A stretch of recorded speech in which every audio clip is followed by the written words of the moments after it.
Okay, we are live. All right, good morning and welcome to the House Environment Committee. This morning, we are going to continue our conversation about H319, and we welcome Billy Coster from ANR. Morning. Thank you very much for having me. For the record, my name is Peter Coster. I'm the Director of Planning and Policy for the Vermont Agency of Natural Resources. Since it's my first time here this session, just briefly, I oversee the agency's work in land use, energy, and climate policy, regulation, and legislation. So I have two offices within ANR that report up through me to the Secretary. The Office of Planning that is responsible for coordinating our participation in Act 250 in energy siting matters before the Public Utility Commission, and generally coordinates our work in policy and regulatory matters that involve more than one of our departments. So we're kind of a hub within the agency. I also oversee the Climate Action Office. That is our lead in supporting and implementing climate action, coordinating across other state agencies, and providing technical and administrative support to the Climate Council. So thanks for having me here today. I'm here to propose a small addition to H319, the miscellaneous environmental subjects bill. This change is to Act 122 of last year, which is the Climate Superfund Act. The first obligation in Act 122 was for our agency in consultation with the treasurer to provide the legislature a feasibility report this January about what progress we're making implementing the law and what changes might be necessary to the feasibility of the act being successfully implemented. One of the recommendations that we and the treasurer put forward was to make a small change to the law that moves one of the reporting requirements from a rule to a report. The Climate Superfund, just briefly, has several components. There is a cost assessment that comes first, where the treasurer works to determine the cost to Vermonters resulting from greenhouse gas emissions from over the covered period, which is the last 30 years. Then our agency ascertains the liability of oil and gas companies operating in Vermont related to those impacts. And then we issue demand letters to those companies for their proportionate amount of costs associated with those impacts. That builds the Superfund. And then in parallel to that, our agency is developing what is known as the Resilience Implementation Strategy, which is a plan and a strategy and basically an opportunity assessment and an implementation plan of actions that state government can undertake to improve the resilience and viability of Vermonters, our natural and built environment in the face of climate change. So that effectively becomes an implementation plan that some of the funds from the Superfund can then go to support implementing on the ground. When Act 122 was passed, it required that resilience implementation strategy go through the rulemaking process. Rules are very strong and wonderful ways that we implement laws in the state. They convey legal authority to state agencies to implement programs that carry the force of law. Rules are typically fairly static. They are put into place and generally don't change for a number of years. That's in part because they're complex, and they also provide stability to the regulated community that they know the rules aren't changing frequently, and they can kind of build their businesses and land uses around them. This resilience implementation strategy is not well suited to be a rule. It's intended explicitly to be a very dynamic, evolving, iterative plan and process where we're going to be learning things constantly about how we can better respond to climate change. We're going to be learning about new programs that are coming online, funding opportunities. So this is really meant to be a dynamic strategy and plan that's going to change constantly. That's its intent. So what we're proposing is simply to make really a fairly strategic change to the act I have behind me, moving the resilience implementation strategy out of the rulemaking section of Act 122, and instead directing that it come back to the General Assembly as a report. Basically, present the strategy to you when it's complete. As you'll see, all of the substantive and prescriptive directives that the legislature gave us on how to craft the resilience implementation strategy are still retained. And we are following those as we develop it. The only real change is that we move it from a rule to a report. And the other change is that we strike a section in the implementation portion of the bill that provides the deadline for the rule. So that's really it. We're doing exactly what the act prescribes. We're just suggesting it be done as a report rather than a rule for the reasons I articulated. This is a change that we've discussed with the key advocates who were supportive of the Climate Super Fund. We've discussed it with Ledge Council, and my understanding is that folks are generally supportive of this change. So happy to take any questions on that. Thanks. Representative Nord. Yeah, I just had a question on the wording there that in the blue, the underline, the tail end of it, submit a report, understand that, to General Assembly detailing the agency's adoption of, or is it, rather than just submitting us a report, the report is gonna identify how the agency should adopt what's in the report, or explain to me the adoption term. These aren't, defer to Ledge Council on the use of better words, but we're going to adopt the resilience implementation strategy on July 1st of this year. Then we're going to do some public engagement. And then the intent here is for us to report in September after we've done a couple months of engagement, so we can tell you what's in the strategy and then what the public has told us about it. So there may be better words here, but the gist is that we're going to develop this thing and give it to you for your review. And it will have been adopted at that point. So that's why I use that word, but there's certainly better. So that adoption is referring to what's happening already in statute on the July 1st date. Correct. Not, okay. I think I understand it. Thank you. Representative. Thanks, Billy. Just to clarify, because this is all sort of new to probably all of us. The adoption of the strategy happens in July and then there's public input, or was there also? There has been extensive, there will be extensive public engagement, starting with a stakeholder meeting on March 24th, and then all throughout the spring leading up to that deadline. And certainly once you get through crossover, if you're interested, I would love to bring in folks from the Climate Action Office to talk about this, because it's a really exciting initiative that I think pulls on a lot of the threads that you folks work on. But there will be extensive public engagement in the development of it, and then there'll be targeted engagement afterwards to kind of spread it to the market. Representative Bartholomew, then North. You mentioned support for this change. Can you be more specific about who is supportive? Sure.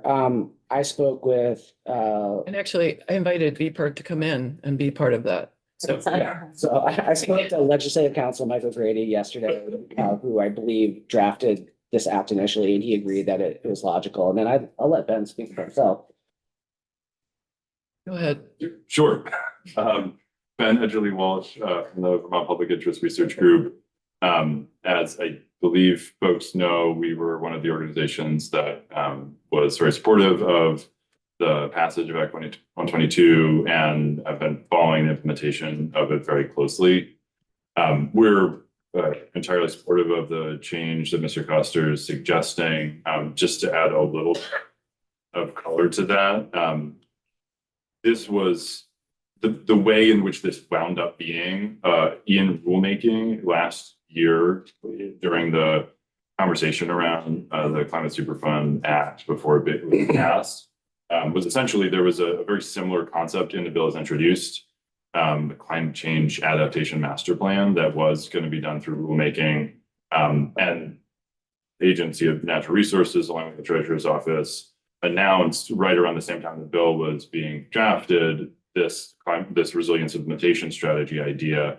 And so when it became apparent in the legislature, I think this was in Senate Judiciary, that there were essentially going to be two things trying to do the same work at the same time. The resilience implementation strategy was folded into the Climate Superfund Act, but the rulemaking requirement for it was retained. That wasn't something that any of the advocates saw it. It wasn't something the ANR saw it, but it also wasn't something anyone raised concerns about.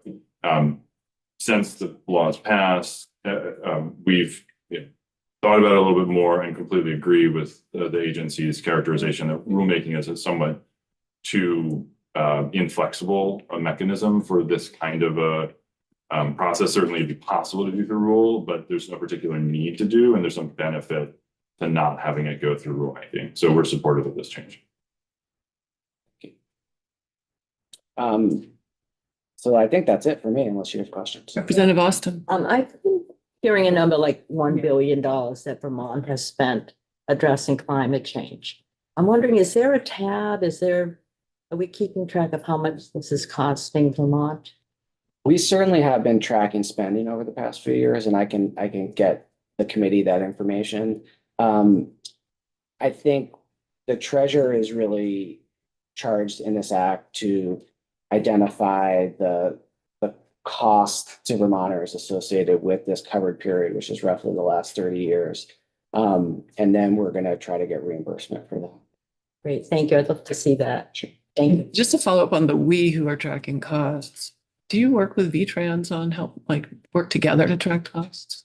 Yes. So one of the roles of the Climate Action Office is that they convene what we call the Interagency Advisory Board, which is a group of executive branch agencies that do work in climate. So V-Trans, Ag Agency, Commerce, Health, almost all the larger agencies and departments. And one of the things they do each year is pull together spending information so that we can share that publicly across state government. So we have that from V-Trans, we have that from the Public Service Department and all the relevant agencies. And Representative North End Tagliavia. Yeah, I just had a follow-up on Representative Chapin's question. So relative to what's happening on July 1st, that is already a full-up strategy that's being adopted or planned to be adopted. And where did that strategy come from statute, or was that a strategy that was developed That was at the behest of what the resilience. assembly asked for? Right, the resilience implementation strategy is an initiative of the governor and the treasurer. So they're working together, similar to how the administration and the treasurer work to develop Vermont's kind of clean water funding plan. Mhm. The idea is that we've got technical expertise and financial expertise to assess what the cost will be to make Vermont more resilient in the face of climate change. So we were going to do that regardless because it's necessary and important work. And as Ben suggested, it had this real nexus with the Climate Superfund and that could fund implementation of that plan. So this is work that we were undertaking already. I think its acknowledgement in Act 122 provides the legislature with some oversight and insight into that work.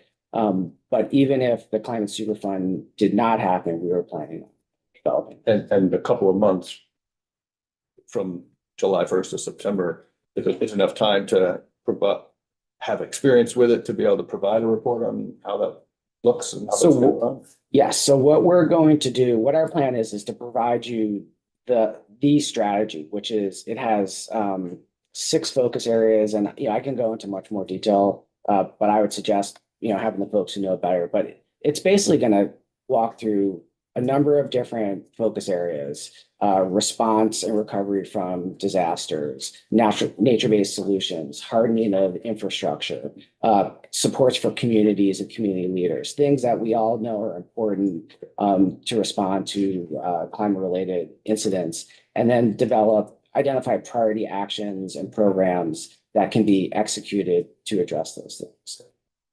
So we'll present that all to you, and we'll welcome your feedback on it. Great, we will be taking you up on that. Thank you. Representative Tagliavia. You mentioned something about looking at the cost. I think the number came up, but looking back over 30 years, is this idea of looking at the cost going to take into consideration any of the benefits? Talking about the Climate Superfund, correct? Yes. Talking about what is going to enable the state of Vermont supposedly to sue big oil and to recover some of these costs? Yes. Are we taking into consideration any of the benefits of petroleum products for the last 30 years to the state of Vermont? I don't believe that is incorporated in the act as passed by the General Assembly. I believe it's looking at the impacts of climate change and then trying to assess the proportionate contribution of oil and gas companies operating in the state.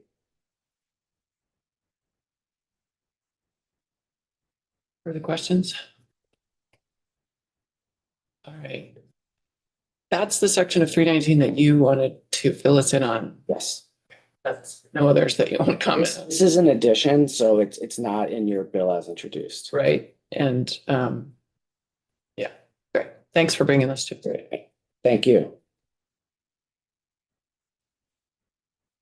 Members, we are going to, we have the latest draft for the wildlife bill from Michael O'Grady up.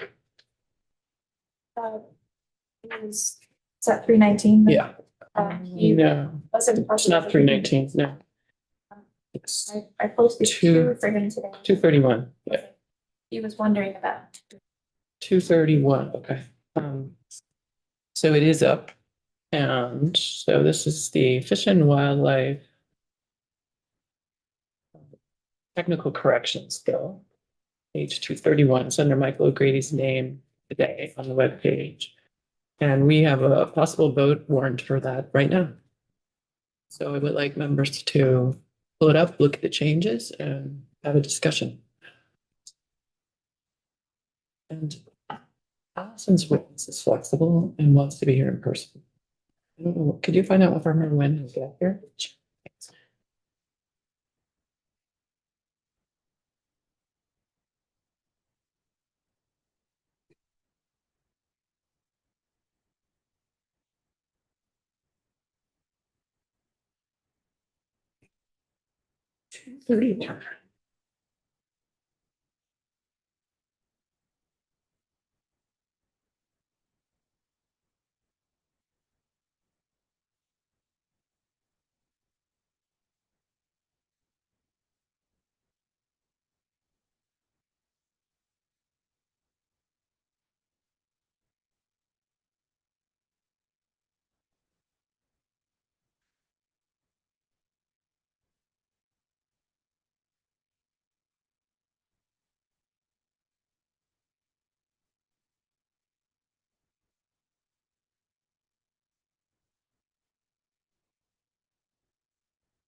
Or he could pull over at No. the side of the road.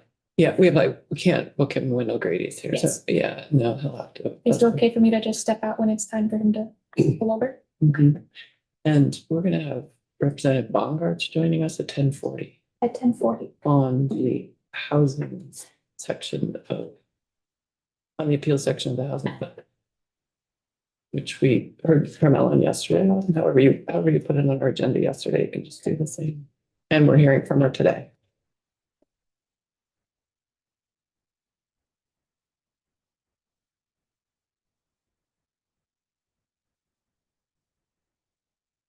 Our members, have you had a chance to review this? And are you ready to discuss? Look up if you're ready.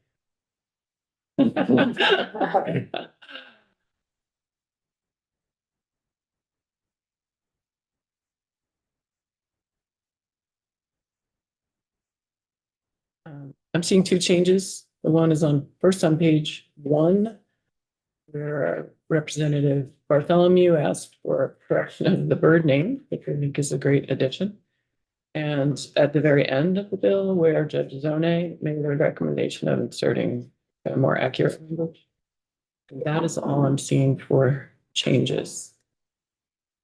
Anyone have questions about either of those two? I have the wrong version because I'm not seeing the bird names changed. Okay. I think I did get it from today's. I just pulled it up. Hmm, Page, here. I'm not seeing it either. I got draft Oh, 4.1. No, so it's H 231, draft 1.1.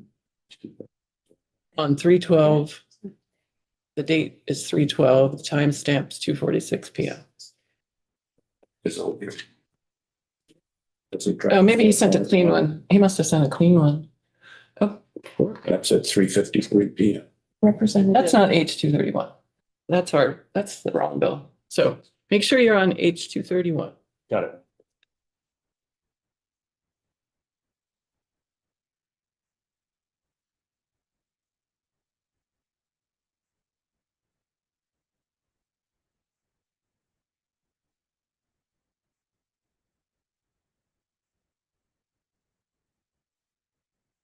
That's good. I was wondering why I hadn't heard from him. Um.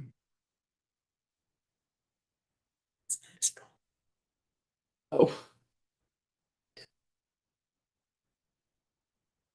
No, we can email, but I gotta figure out when. Let's get through one thing at a time here. All right, members, is there a discussion? Did everyone have the bill up? Yeah. Okay. I'm just noticing that purple grackle is crossed out because that's the old common name, but there's no new name. Yeah, I was curious why Grackles came off the list. Is But they Is that actually, the common name for the is that the current accepted European common name? starling? Is purple grackle or? no, it's some common Grackle. It should say, or European grass. European starling or European common. starling, but there might have been a reason that Sure, there's- came off. there's a Maybe it's reason. Covered differently by Yeah. the Migratory Birds Act. Oh, is it? It must be. That's a Yeah. change. Yeah, I mean, we can ask, we can have Michael for half an hour at 10 o'clock, but I would like to make the best use of his time. And, oh, we have Hannah. Great. Welcome. Please join us. I didn't realize you were there. I couldn't see you.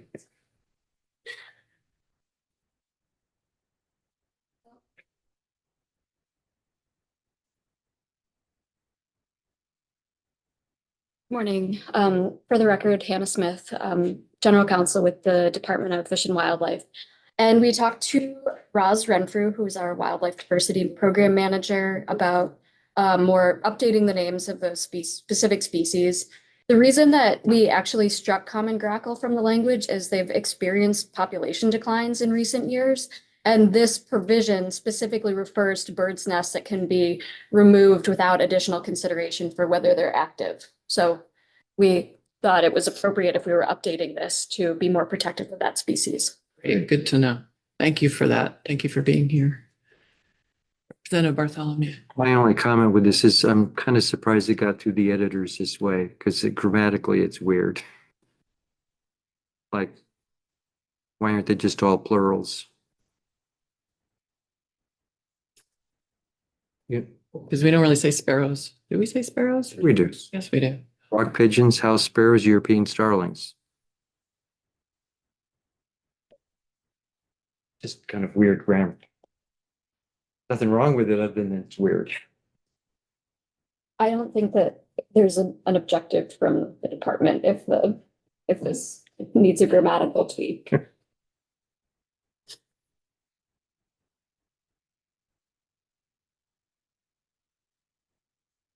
If we made a grammatical change, what would you want it to be, Representative Bartholomew? Plural or single?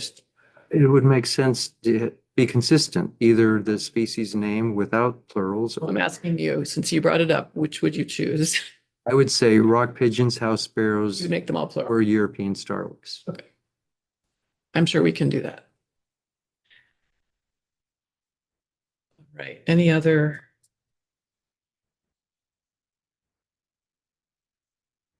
Thoughts? Is there a motion to approve draft 1.1 as amended by Representative Bartholomew to include the plurals of the species of birds listed? Some, All right, Representative Sakowitz moves to approve the draft as amended. Do you need seconds? We I'm happy don't to need second. seconds. Is there further discussion? All right, I'm not seeing any. So the clerk shall commence to call the roll.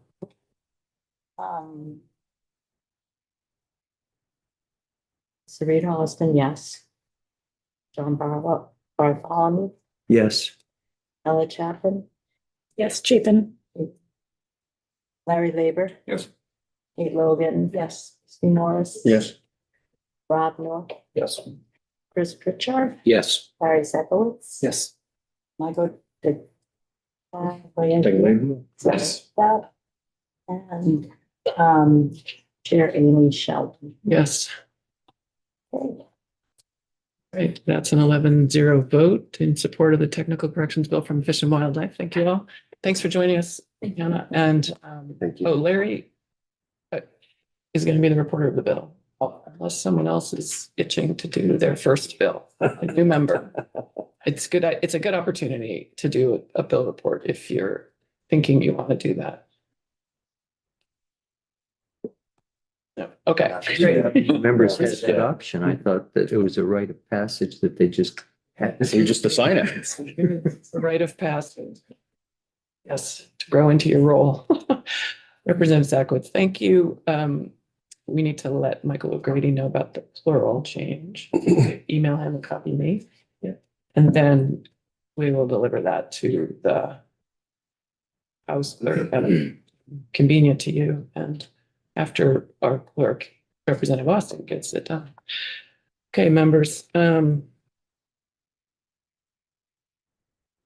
we are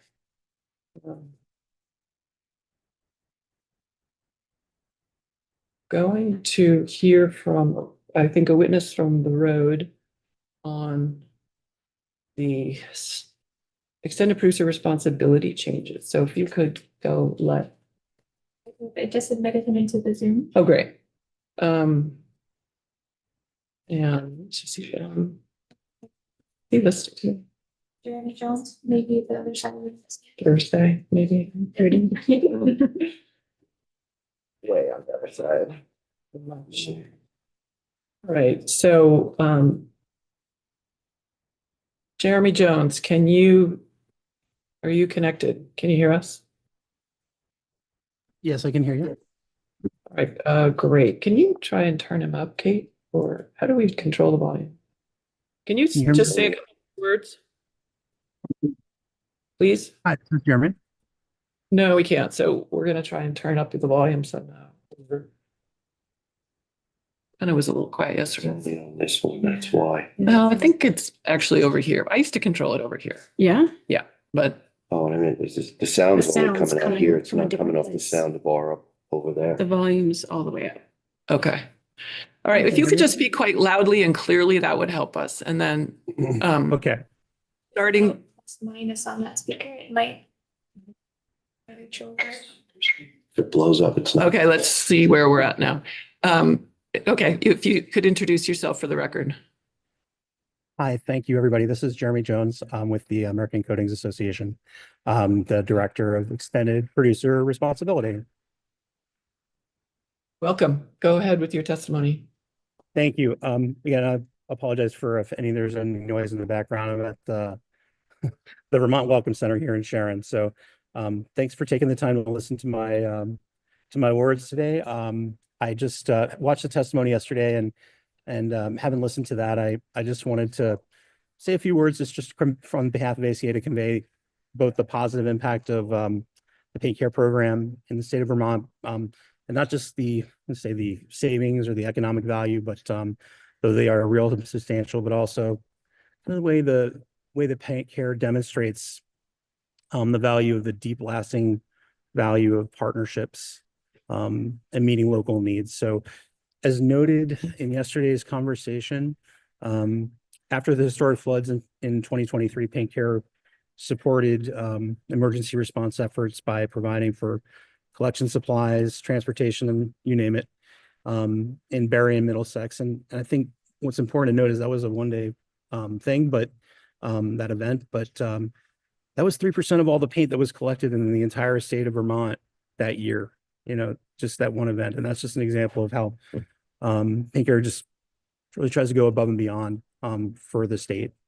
Paint care's program is, the ACA's long-term commitment to Vermont, and we just note that Addison County in their most recent annual report cited paint care as having, quote, a significant savings for the district as well as for local businesses that are needing to dispose of paint. So we know the value is recognized by local governments and in a very public way. One thing I also wanted to talk about was just regarding the scope of the costs that are covered by Paint Care today. So before I got into this whole Paint Care thing, I actually work for a local HHW program in Minnesota, Hennepin County, the big county out there in Minnesota. And I just witnessed firsthand, the impact that Paint Care had on that program. Before that program, we were shipping out intense amounts of paint. I can just tell you firsthand, Paint Care shaved the lion's share of costs off that program, and not small money, real money, $1 million a year, and 100,000 of that in collection supplies and bins and boxes and you name it. I mean, it was incredibly impactful. And also I wanted to emphasize that, the cost of Paint Care pays, they've always included payment for activities that are labor intensive. So if it involves moving paint from products from larger bins to smaller containers or what have you, Paint Care has always paid for that. And if it's come to moving paint around or products around, Paint Care has always paid for that. We expect that'll continue with this new program, and it'll always be done. And I just want to also say we deeply understand and sympathize with the funding gap that SWMEs are facing. This came up in California. California has devised this exact same approach where they passed the Paint Care expansion first, and now they're about to pass HHW EPR. And we're in the process of implementing this very same approach there as well. But we understand Vermont's a very special state, and we understand we're coping with vendors that are raising their prices because they know these events have to be done. And we want to address that. We just to use some realistic numbers, if a program has $20,000 in annual HHW expenses, Paint Care program already pays for 11 to 12,000 of that. For the remainder, we've already engaged with SWMEs and tried in good faith to flesh out how Paint Care expansion will impact them in a beneficial way and only serve to improve the financial outcome for them in complementary nature to the HHW EPR program. We've got a ton of tools in the toolkit that we can deploy with this Paint Care expansion. And let me just list a couple of them, and I'll be wrapping up here in a second. We can leverage regional buying power to hold vendors accountable for their pricing. We think they should be, and we can do that because we have programs in New York and Maine, and soon to be New Hampshire, we hope, and we can hold them to account in a way that maybe no other organization can. We direct invoice. I can't tell you how important that was as an HHW program to not have to ask for reimbursement, but to actually just have my invoices go straight out the door to the people paying for them. And that's what we offer. And that would be 60 to 70% of the costs of the entire HHW EPR in our program would just be direct billed. No reimbursement, no paperwork to fill out. Such a huge relief to not have to do that. And then we can help the new program get its feet. It doesn't know what it's doing. It doesn't even exist yet. We've been doing this for 10 years. We can leverage our experience to make sure that the program that hasn't started yet will deliver on the promises that a lot of folks think this will be. And then we're not satisfied with that. We're going to want to even go even further and looking at and have discussed again with SWMEs the opportunity for capital grants to expand. Sometimes the difference between holding an event and being able to run a facility year round is just a pad and some kind of shelter.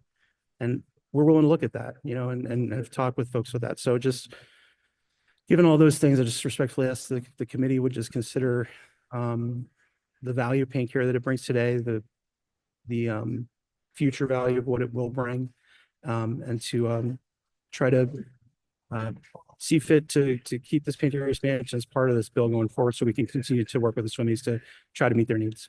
And with that, I answer any questions. Thanks for your testimony. Can you explain exactly how the SWMEs are getting compensated to participate in the paint program from the EPR that you run? Well, it's going to depend on the nature of the program, but just so for a typical program, and say, do you have like in a rural area, you'd have a program that runs an event and all contractor billing from the event related to the paint would just go straight to Paint Care. They do not have to pay for that. And then for a larger program, like say, Chittenden or someplace like that, where the program receives a gamut of compensation. Paycare program pays for paint recycling activities in Chittenden. We've paid over $1.3 million to Chittenden Solid Waste District for their recycling activities over the years, and year over year pay over $100,000 a year to basically take anything that they can't recycle and make sure that that gets responsibly managed. So that is the general nature of what we provide. For them, they're seeing an additional workload with this proposed change that's Correct. going to require actually kind of a whole separate collection system. And they don't feel compensated for the collection work they're doing now. And I'm not sure how we can put that burden on them. And I as think this request. with the last 4 bullet points, I just kind of went through. We acknowledge that this is going to be a kind of a different scenario. And also we all acknowledge that a lot of these materials won't be able to be collected at retail. So knowing that this is going to be a situation where the additional labor that and activities that'll be undertaken, they'll be looked at with a different approach than simply, again, I don't want to undersell exactly what happens, but essentially what mainly happens today is paint is placed in a box and a lid is put on it and a vendor takes it away. So that is the primary activity. These activities we're talking about, they are of a different nature, and we do compensate for those activities in other states.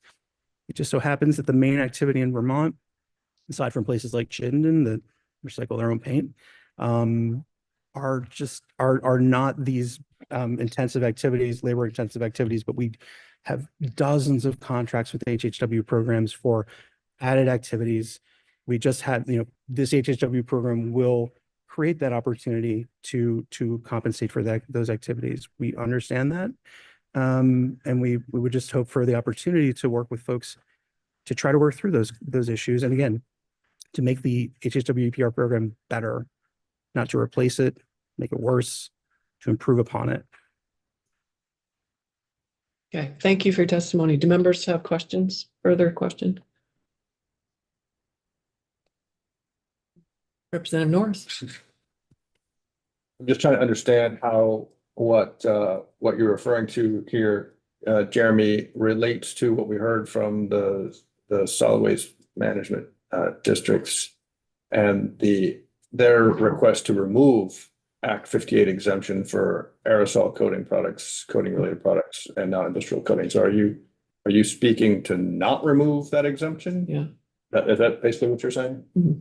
Correct. And this is the reason for this is that essentially this is the policy approach that was essentially what has just passed in the state of California, where they had the same decision point in front of them, where they had an HHW EPR program and this longstanding, very successful program that HHW programs are very familiar with. They decided that the first order of business was to ensure that the program that knows how to operate in the state, knows the programs well, has contracts with every program, can get it up and running. So to clear the path, so to speak, for the HHW EPR program to be successful, because it doesn't exist. It has yet to form, and it will be 3 or more years before it actually has any real level of experience in working in the state of Vermont. So it's really, again, not meant to exclude the program from activities. It's just meant to separate the two programs so that one can do what it does best, and then the other can do what it does best. And that was the policy choice of the folks, the equivalent of ANR in the state of California. Thank you for your testimony. Further thoughts? No, thanks for joining us. And You're welcome. Yeah, okay, great. Members, we have a couple of lots of moving parts here, but at 10 o'clock we have Michael O'Grady for a rare moment here in our committee that I would like to utilize for the 3-acre discussion. And then at 11 or 10:40, actually, we're going to get our heads back into the housing appeals language. So I will forward some housing appeals language that Mark Mahaly shared with me and ask that you take the next 12 minutes to prepare and that you really get back here at 10 o'clock promptly, because we will need to get started and utilize Michael's time efficiently. So with that, we'll break till 10 o'clock.